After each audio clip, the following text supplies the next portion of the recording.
After the end of World War II, a new conflict began to burn across China. The country was split. Two powerful groups wanted to control its future.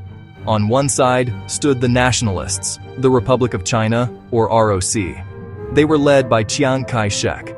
On the other side were the communists. They were led by Mao Zedong. A brutal civil war erupted between them. The United States placed its support firmly behind the ROC.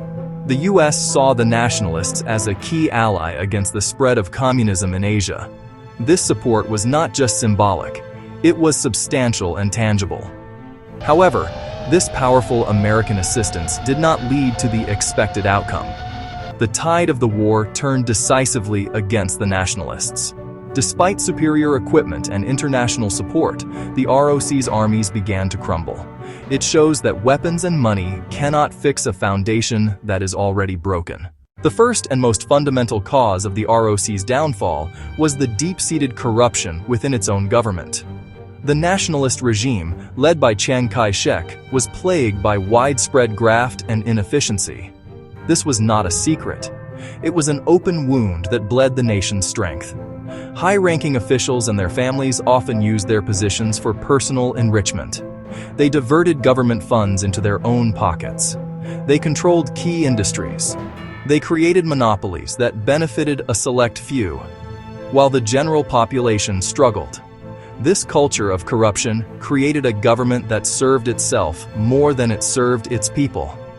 This systemic corruption had a devastating effect on the military. Supplies intended for the front lines often disappeared.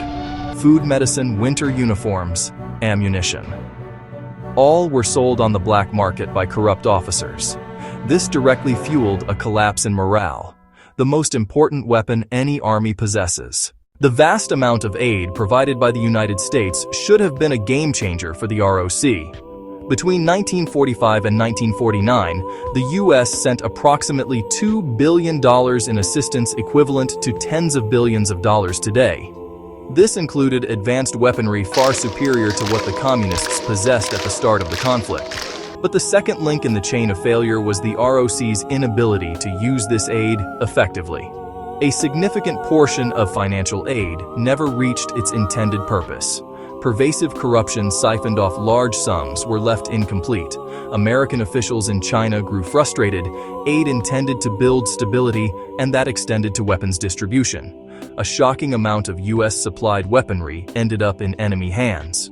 US aid was inadvertently arming the forces it meant to defeat. The third critical failure for the ROC was its inability to win the support of the Chinese people, especially the massive rural population. China in the 1940s was an overwhelmingly agrarian society. The vast majority were poor farmers living in the countryside. To rule China effectively, a government needed backing from that rural base. The nationalist government, however, was fundamentally urban-centric. Its power base was in the major cities. It had very weak connections to villages and ignored peasants' deepest concerns. The communists, in stark contrast, built their movement on rural support. Mao's strategy: surround the cities from the countryside.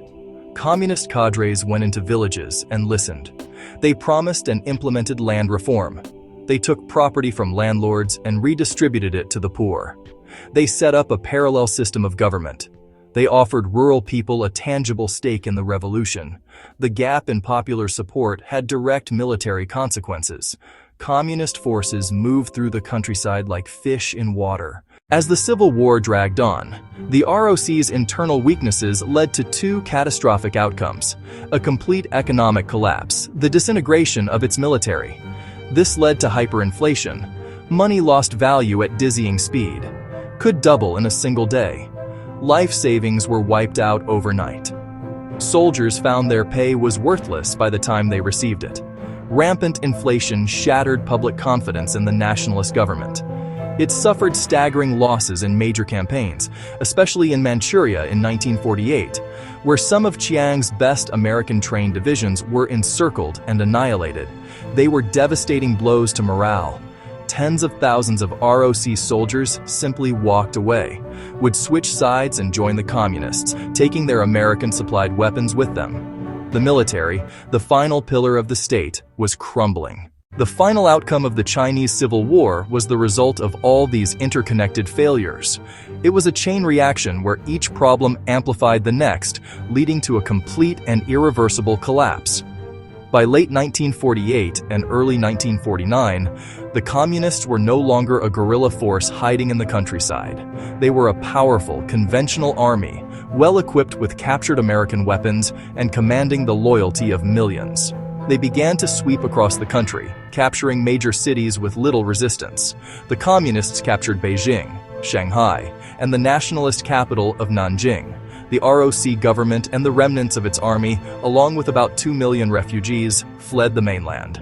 They retreated to the island of Taiwan. On October 1, 1949, Mao Zedong stood in Tiananmen Square in Beijing and declared the founding of the People's Republic of China. Foreign aid, no matter how generous, cannot save a government that has lost the trust of its own people and is crippled by internal decay.